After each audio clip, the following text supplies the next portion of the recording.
우리는 어떻게 자랐습니까? 사실 공부를 열심히 해서 나는 내 꿈을 이룰 거야 보다는 내가 누구한테 조금 더 잘 보이려는, 또는 공부를 할 때 약간 강압적인. 공부를 잘해야 엄마가 기뻐하실 것 같고 선생님이 예뻐하실 것 같고. 그렇죠. 지금 부모 세대는요, 아이보다요 먼저 감정을 배운 세대가 아니에요. 우리는 대부분 감정을 설명받기보다는요 참는 법을 먼저 배웠어요. 화를 조절하는 법보다는요 화를 눌러두는 법을 배웠단 말이에요. 그러니까 그런 상태에서 어느 날 내가 결혼을 했어요. 그리고 아이가 태어났습니다. 그러니까 당황스러운 거죠. 어떻게 해야 되는 거야? 저기도 모시고 가연장도 가시고 하면 각각의 전문가들이 어떤 얘기들 하실 거라고요. 그러니까 더 헷갈릴 수가 있다는 겁니다. 딱 정리해 드릴게요. 네. 안녕하세요. 교육나침반입니다.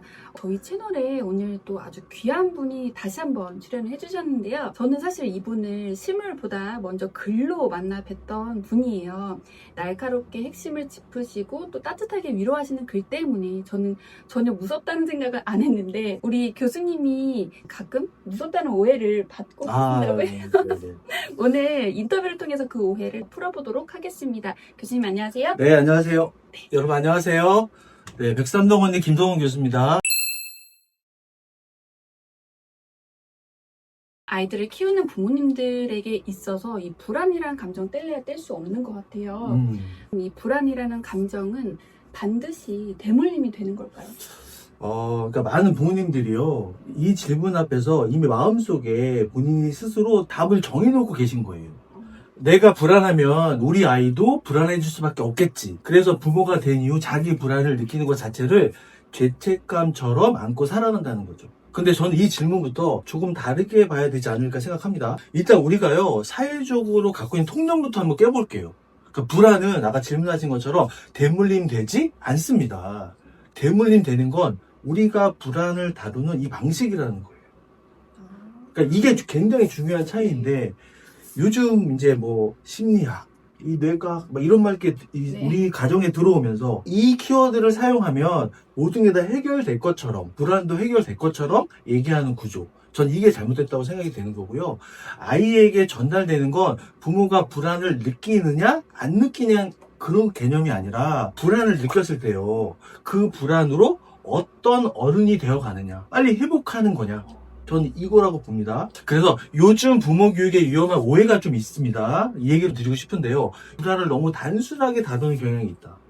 그러니까 불안하면 아이가 망친다, 부모는 안정적이어야 한다. 그럼요. 저도 네. 그렇게 알고 있었는데. 감정을 드러내면 안 된다. 저는 차라리 이 메시지들이 부모를 더 불안하게 만들고 있지 않나, 이런 생각을 해봅니다. 아까도 말씀드린 것처럼 이 심리학은 부모를 조용하게 하는 그런 학문이 아니에요. 근데 우리는 그걸 모르고 심리학에서 이렇게 얘기했어, 그러니까 이렇게 해야지 되고 부모는 무조건 참아야 돼, 그래 아이를 위한 거래 라고 생각을 하시는데, 절대 그런 게 아니라는 겁니다. 아이에게요, 아무 말도 하지 말라는 학문이 아니고요, 심리학을 너무 대중적으로 활용을 하시는데 잘못된 이야기들도 너무 넘쳐난다. 저는 이게 더 불안을 자극하는 구조라고 생각이 듭니다. 불안은 계속 나타날 수밖에 없어요. 어떻게 아이가 다른 집 아이보다 못 따라가고, 얘 이렇게 집중을 못하고, 내가 이렇게 투자한 거 대비해서 왜 이렇게 결과가 잘 안 나오지? 그럼 부모는 당연히 불안해질 수밖에 없는 거죠. 근데 이거는 우리 어른들도 마찬가지 아닙니까? 네, 맞아요. 예, 회사에서 승진이 안 되고, 그쵸? 내가 좀 밀려나고, 그러면은 또 그런 마음이 불안으로 쌓이는 거고. 그러니까 인간은 원래 진화론적으로 불안을 아주 예민하게 감지하게끔 되어 있고요, 그 불안이 오면 아주 최하의 그런 바닥에 있는 생각들을 떠올릴 수밖에 없어요. 아이가 평소에 100점을 맞았는데 얘가 어느 날은 90점을 맞았어. 불안하죠. 네, 사실 10점밖에 차이가 안 나는 건데도 엄마는 얘가 아주 큰일 날 것처럼 생각한다는 거죠. 맞아요. 사실 여기서부터 부모의 불안은 시작이 되는 거다. 중요한 건 이런 것 같아요. 내가 불안을 느끼는가가 아니라요, 불안을 느낀 상태에서 감정으로 어떻게 반응하느냐, 그리고 이 반응을 어떤 기준으로 아이한테 행동하느냐. 저는 이 말씀을 좀 드리고 싶습니다. 아이에게 안정감을 주는 건 불안이 없는 부모가 아니라요, 불안을 내가 느끼면서도 이 관계를 깨지 않는 부모.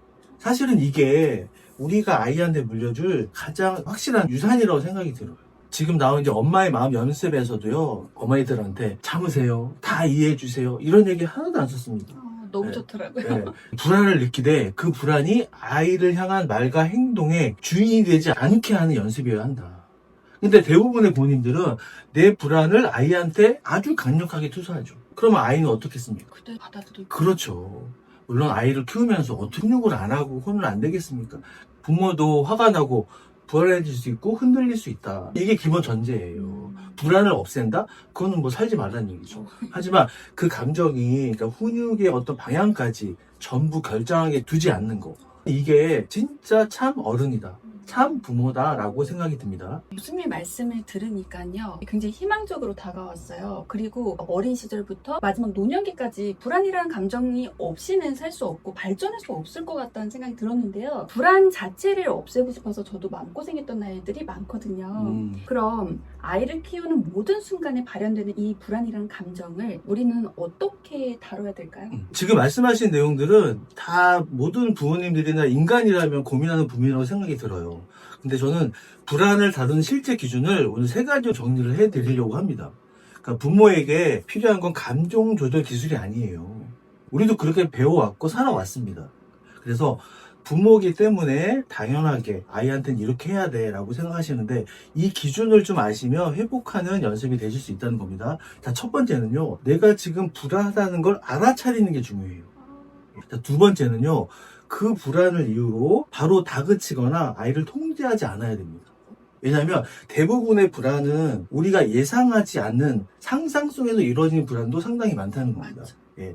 아이가 일주일 동안 시험을 보는데 첫날 시험을 망쳤습니다. 그럼 엄마 마음에서는 얘가 앞으로 4일도 다 망칠 것 같은데 맞아. 이렇게 확장으로 불안을 더 가중시킨다는 거죠. 예상을 그렇게 한다는 거죠, 극단적으로. 그렇죠. 왜냐면요, 우리가 자라오면서 우리는 어떻게 자랐습니까? 사실 공부를 열심히 해서 나는 내 꿈을 이룰 거야 보다는 내가 누구한테 조금 더 잘 보이려는, 또는 공부를 할 때 약간 강압적인. 공부를 잘해야 엄마가 기뻐하실 것 같고 선생님이 예뻐하실 것 같고. 그렇죠. 그러니까 우리도 모르게 그런 그 기로만 해서 공부를 해왔고요. 그런 세대가 지금 아이를 낳고 키우고 있습니다. 우리를 양육했던 부모의 영향에서 벗어날 수가 없습니다. 의식하는 10%, 무의식의 90% 이런 것들이 있는데 어떻게 우리가 그걸 무시하겠어요? 그러니까 내가 조금이라도 수학을 못했네? 아이 수학학원은 열심히 돌려야 될 것 같아. 네. 내가 영어를 못했어. 그러니까 초등부터 영어 학원 막 보내시고 내 아이만큼은 커버하려는 인간의 본능적인 거긴 하죠. 교수님, 그러면 이 감정을 그러니까 숨기지 않으면서 다 드러내면서도 감정에 휘둘리지 않는 법이 있을까요? 그런 거 있으면 저도 좀 배우고 싶긴 한데요. 그러니까 이 질문들도 요즘 부모님들에게 부담이 되는 질문이라고 저는 생각합니다. 감정은 솔직하게 표현해야 된대. 아이 앞에서 감정을 숨기면 안 된대. 엄마도 사람이니까 감정 표현하세요. 그 말이 틀렸다는 말이 아니에요. 다 맞는 말이죠. 근데 한 번 꼭 짚고 넘어가야 한다고 생각하는 게 있습니다. 뭐냐면요, 감정을 표현하는 것과 감정에 휘둘리는 것은 전혀 다르다는 거죠. 부모님들이 이런 혼란을 겪는 거죠. 내 감정을 말했는데 왜 상황이 더 아이하고 안 좋아지지? 분명히 부모의 마음도 표현하세요라고 했는데 솔직하게 나는 했는데 왜 애가 더 불안해하지? 감정은요, 사실 표출보다는 조절하는 능력이 중요한 거고, 아이에게 필요한 건 내가 불안하다는 감정을 느끼면서도 그 감정에 끌려가지 않는 모습. 이게 어른인 거죠. 이게 정말 내 아이한테 맞는 거야? 옆집 아이가 이런 책을 읽고 막 요즘 이렇게 올리시잖아요. SNS에도. 이런 책을 읽었어요. 우리 아이는 벌써요. 그러면 불안하시니까 따라 하시겠지만, 우리 아이한테 지금 맞는 걸까? 한번 고민을 해보시라는 거죠. 네. 예. 그렇게 따지면요, 여러분. 유튜브든, 인스타든, SNS 채널에서 맨날 얘기하는 스카이 가는 방법, 왜 그대로 했는데 못 가십니까? 그래서 감정을 표현하세요 보다 이 말을 더 중요하게 전 씁니다. 감정과 행동을요, 분리하세요. 이게 무슨 뜻이냐면요, 너 때문에 엄마가 이렇게 됐어. 엄마가 얼마나 힘든지 너 알아? 이 순간부터 감정 표현은요, 아이에게 부담이자 독이 되고 책임이 된다는 거예요. 엄마가 나 때문에 그렇게 좋은 그 부모하고 자녀 관계가 이 한마디로 깨질 수 있다는 거죠. 야, 너 이렇게 또 나올 수 있어요. 예전에는 지영아 누구야 하다가 우리 하나면 그런 표현 하잖아요. 그러면 화가 나서 야, 너 하는 순간에 우리 편도체가 나쁜 기억을 저장하고요. 이 감정 기억이 전두엽으로 간다는 얘기죠. 아이에게 도움이 되는 감정 표현은 항상 이 조건을 통과해야 돼요. 첫 번째는요, 지금 이 말이 아이에게 감정 책임을 지우지 않는가. 두 번째는요, 엄마의 이 표현이 관계를 정리하는데 도움이 되는가. 자, 세 번째는요, 이 감정 뒤에 부모의 기준이 여전히 남아있는가. 그래서 이 세 가지 중 하나라도 아니면 그건 표현이 아니라 부모의 불안이 방출되는 거에 가깝다. 그래서 아이에게 필요한 건요, 내 감정을 느끼면서도 그 감정에 끌려가지 않는 그런 어른이 저는 필요하다고 생각합니다. 이거 되게 어려운 건데요. 네. 그래서 제가 책에서도 말씀드린 부모의 그 감정 불안의 구조를 본인이 스스로 느껴봐야 돼요. 근데 대부분의 엄마들은 본인이 어떤 감정을 느끼는지 정확하게 인지를 못하세요. 이건 어쩔 수 없는 지금 사회 구조라고 저는 생각이 듭니다. 이번에 제가 쓴 이 책에서 조용히 한번 읽어보시면 아, 이 불안의 구조가 그때 이랬었구나 라고 하는 그런 것들은 알 수가 있을 겁니다. 네. 예, 제가 정말 힘 빼고 어려운 용어 하나도 없이 이렇게 좀 술술술 읽으시라고 그렇게 썼거든요. 네. 예. 그러니까 책 한번 보시고 영상 보시고 또 다시 책을 보실 때 또 느낌이 다를 것 같아요. 아, 그러면 너무 좋죠. 또 한 가지 또 말씀드리고 싶은 거는 감정을 잘 표현하려다가 애쓰다가 오히려 이제 더 지치고 아이한테 더 미안해지고 부모가 이런 생각을 많이 하세요. 내가 부족한가? 영향이 안 되는 건가? 라고 생각하시는데 그건 절대로 우리 부모님들이 부족해서가 아니라는 겁니다. 우리는 요구사항들이 되게 많았어요. 아이도 이렇게 키워야 되지 않나? 하는 그런 강박관념이 아직도 우리는 내재되어 있다. 예, 그런 말씀 좀 드리고 싶어요. 네. 교수님, 저는 그런 생각 자주 하거든요. 그러니까 아이가 벌써 청소년기가 됐는데 저의 감정은 여전히 청소년기에 머물러 있다라는 생각 많이 해요. 그래서 아이랑 또 저 부모인 제가 기싸움을 하고 있는 게 아닌가라는 생각도 들고요. 근데 이런 감정이 어디서부터 기인하고 저만 느끼는 건지 아니면 이런 시대적인 어떤 특징인 건지 이런 게 좀 궁금하더라고요. 사실 이 질문들을 들으시면서 지금 우리 구독자분들이 정말 많은 부모님들이 말씀은 못하지만 네. 다 느끼고 있는 감정들이거든요. 아, 그래요? 분명히 말씀드리고 싶은 게 하나 있어요. 이 감정 전혀 이상한 게 아니라는 겁니다. 절대 혼자만 느끼는 감정도 아니에요. 저도 이런 걸 느낍니다. 자, 우리 한번 정리해 볼게요. 우리는 보통 이렇게 생각하죠. 나이는 먹고 부모가 되었으니까 책임을 지고 살아야 돼. 그러니까 감정도 당연히 어른처럼 해야 돼. 그냥 사회적으로 배운 거예요. 그런데요, 현실은 다르죠. 아이와 말다툼을 하다가 보면요, 왜 이렇게 감정이 빨리 올라오지? 아이 그 말 한마디에 내가 좋다가도 또 흔들리다가도 막 이러실 때가 많을 텐데, 그러면 스스로 이게 당황하실 때가 많다는 겁니다. 그래서 부모님들이 속으로 이렇게 생각을 많이 한다는 거죠. 왜 나는 아직도 이렇게 미성숙하지? 저는 이걸 개인의 미성숙으로는 보지 않습니다. 이건 개인 문제라기보다 우리 세대가 그동안에 겪었던 경험에 가깝다. 지금 부모 세대는요, 아이보다요, 먼저 감정을 배운 세대가 아니에요. 우리는 대부분 감정을 설명받기보다는요, 참는 법을 먼저 배웠어요. 서운함을 말하는 것보다요, 버티는 쪽을 하는 게 착한 아이라고 배웠어요. 화를 조절하는 법보다는요, 화를 눌러두는 법을 배웠단 말이에요. 그러니까 그런 상태에서 어느 날 내가 결혼을 했어요. 그리고 아이가 태어났습니다. 그러니까 당황스러운 거죠. 어떻게 해야 되는 거야? 그러니까 너무 많은 감정이 나오거든요. 그렇죠. 그러니까 유튜브도 보시고 가연장도 가시고 하면 각각의 전문가들이 어떤 얘기들 하실 거라고요. 그러니까 더 헷갈릴 수가 있다는 겁니다. 딱 정리해 드릴게요. 네? 그런데 정작 자기 감정을 다뤄본 경험이 우린 너무 없다. 여기서부터 출발하셔야 돼요. 아이가요, 사춘기가 되면 이제 부모의 감정을 건드리기 시작해요. 자, 왜 그런지 잘 설명해 드릴게요. 사춘기가 되면 아이의 말투, 반항, 갑자기 이 아이가 거리 두기를 시작하게 되죠. 그럼 부모에게 이런 감정을 자주 불러오는 거예요. 나 애한테 지금 무시당한 것 같은데? 내가 지금 애한테 예전에는 내가 하라고 했는데 내가 지금 통제력을 잃은 것 같은데? 이게 필요 없는 사람이 된 것 같은 이런 느낌? 우리 초라해지잖아요. 맞아요. 이 감정들이 부모가 된 이후에 새로 생긴 감정이라는 거죠. 왜냐면 유치, 초등까지는 말을 잘 듣거든. 내가 뭐 하라고 하면 애가 잘 했거든. 근데 이 사춘기가 오면서 내가 그동안에 억압당했던 것들이 나도 부모도 깨어나는 거죠. 아이와의 갈등이 사실은 아이의 싸움이 아니라요. 내 안에 남아있던 청소년기에 남아있던 감정들이 이제 충돌처럼 느껴지는 거예요. 아이를 통해서 내가 그때 억압당했던 감정이 나온다는 얘기입니다. 우리가 흔히 말하는 아이하고 기싸움이 시작되는 거죠. 뭐 남편한테도 쟤 좀 어떻게 좀 해봐. 내 말은 진짜 안 들어. 아빠가 또 나와서 뭐라고 얘기하세요. 쟤 포기하자. 쟤 안 되겠다. 이런 얘기 하신다는 네. 거죠. 네, 저도 그랬습니다. 저도. 그래서 부모가 아이와 기싸움을 한다는 건 아이를 이기고 싶어서가 아니라요. 이런 마음에 가까운 거죠. 청소년 시기에 난 존중받지 못했는데 내가 억압당했던 모습들이 아이를 통해서 나오는 거야. 그러니까 부모 마음이 어떻겠어요? 그러니까 내가 이놈한테 지금 나도 존중받고 싶은데 얘가 나한테 왜 이렇게 하는 거야. 그리고 나 아직 괜찮은 부모인데 나한테 왜 이러는 거야. 이거 확인하고 싶은 거죠. 부모 자격이 없어서가 아니라요. 어른이 되는 과정이 아직 우리는 끝나지 않았다. 그래서 저는 이걸 부모의 실패라고 부르지는 않습니다. 교수님, 그러면 우리 부모님들이 아이로부터 뭐 예측하지 못한 어떤 잘못이나 통제가 안 되는 모습을 볼 때 그야말로 이제 감정이 올라오잖아요. 이 순간에 필요한 건 뭔가요? 사실 이 질문들을 많이 하시는데요. 부모들은 이미 답을 알고 있다는 거예요. 참아야죠. 화를 내면 안 되죠. 왜냐하면 난 어른이니까.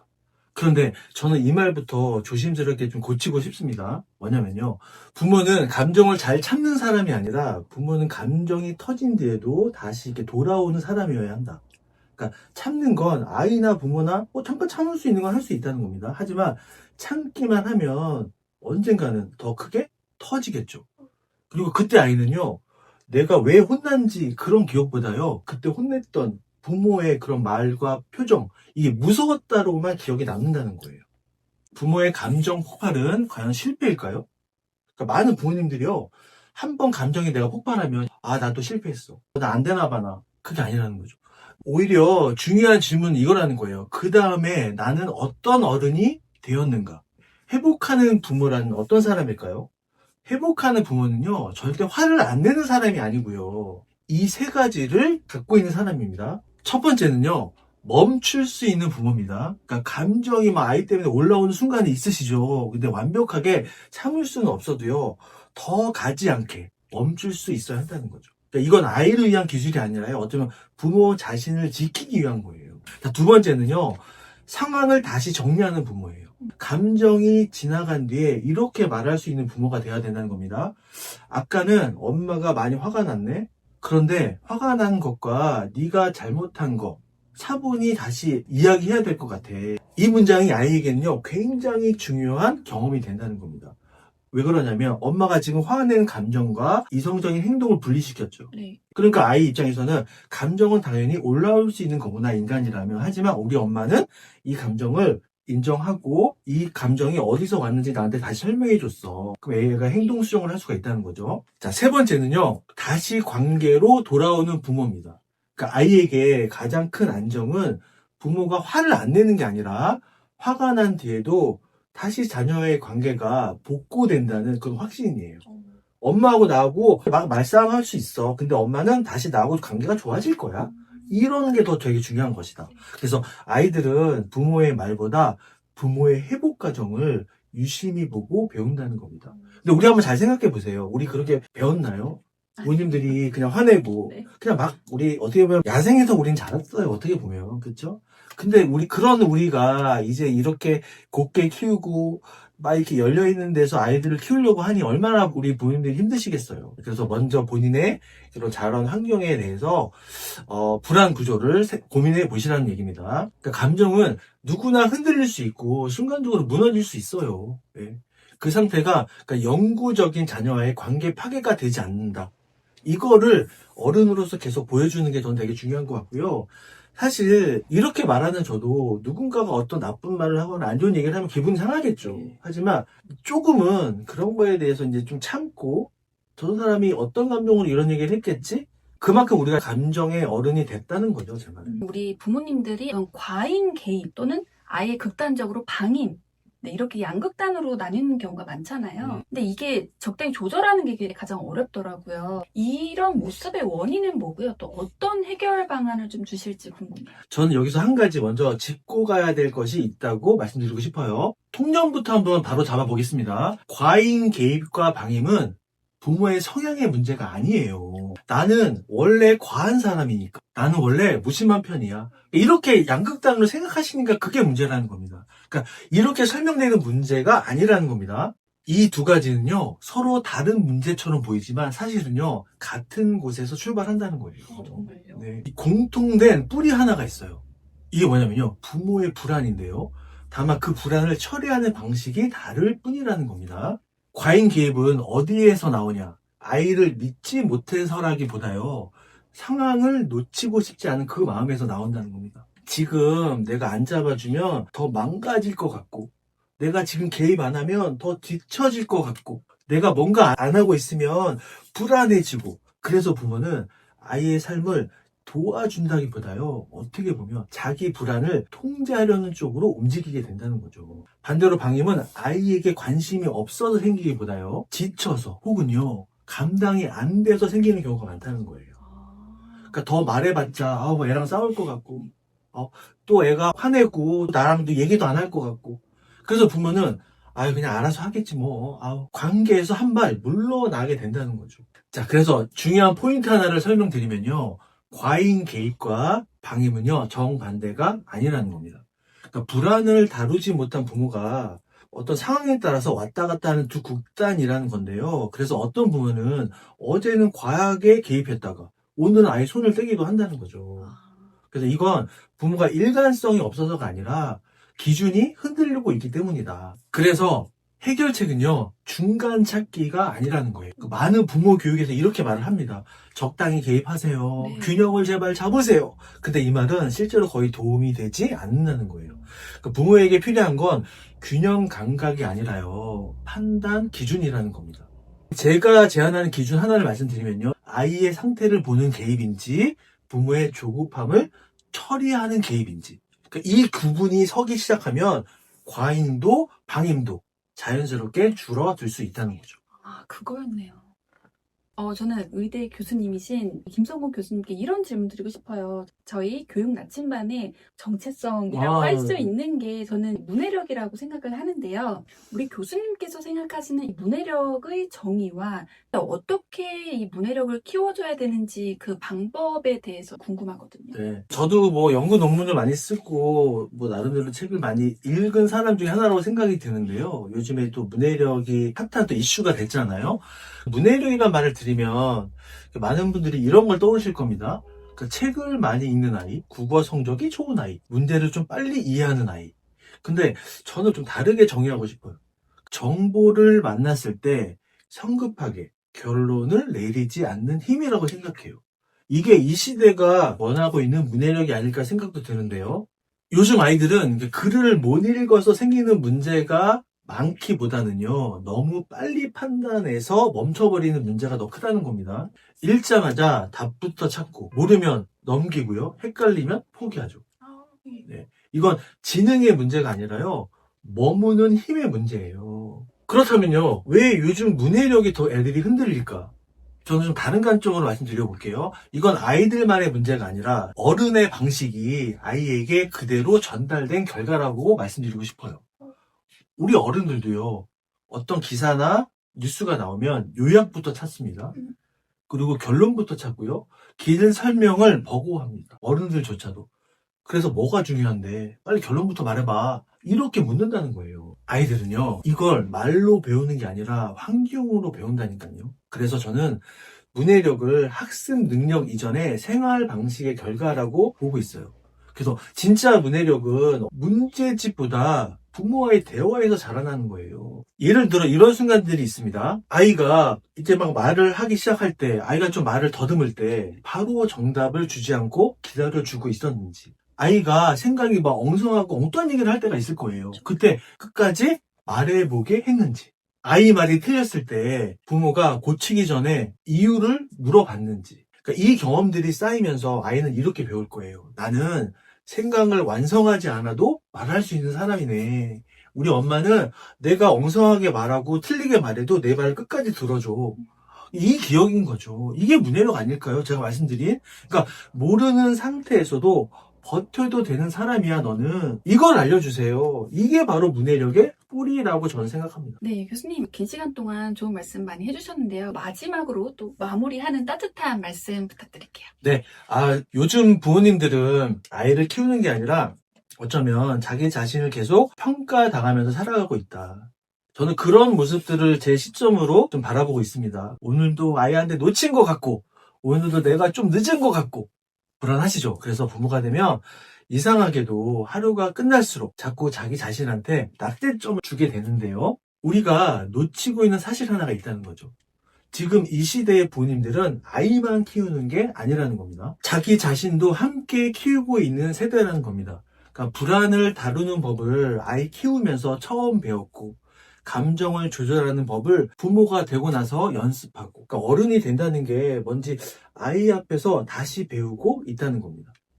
이건 부모가 부족해서가 아니라 어쩌면 이 시대가 부모에게 요구하는 역할이 이전과 완전히 달라졌기 때문이라고 할 수 있겠죠. 그래서 저는 이렇게 좀 말씀드리고 싶어요. 부모님들, 지금 힘들다면 그건 잘못하고 있다는 신호가 아닙니다. 못해서 힘든 시기가 아니라 다시 자라나는 힘든 시기라는 겁니다. 아이의 성장을 돕는 동시에 자기 감정도 책임져야 하는 그런 역할.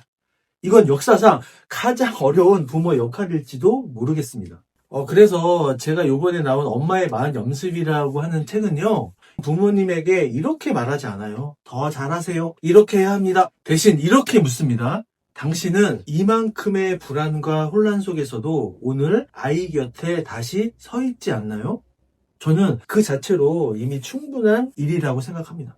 부모는 완성된 어른이어서 아이를 키우는 게 아니라요, 아이를 키우는 과정 속에서 어른이 되어가는 사람인 것 같아요. 오늘도 아이 앞에서 내가 좀 망설였고 좀 후회했고 그래도 다시 말을 걸었다면요, 저는 그 하루는 실패한 하루가 아니라는 겁니다. 이번에 나온 신간 엄마의 마음 연습은요, 그 하루를 충분히 의미 있는 하루로 다시 바라보게끔 쓴 책이니까요, 교육 나침반 구독자분들 많이 관심 가져주시면 감사드리겠습니다. 우리 교수님께서 준비하신 이벤트가 있잖아요. 댓글 달아주신 5분 선정해서 이 저자의 사인본을 직접 보내드리는 이벤트 진행하려고 하니까요, 많은 참여 부탁드립니다. 네, 교수님 오늘 귀한 시간 내주셔서 귀한 말씀 나눠주신 거 정말 감사드립니다. 초대해 주셔서 감사합니다. 네.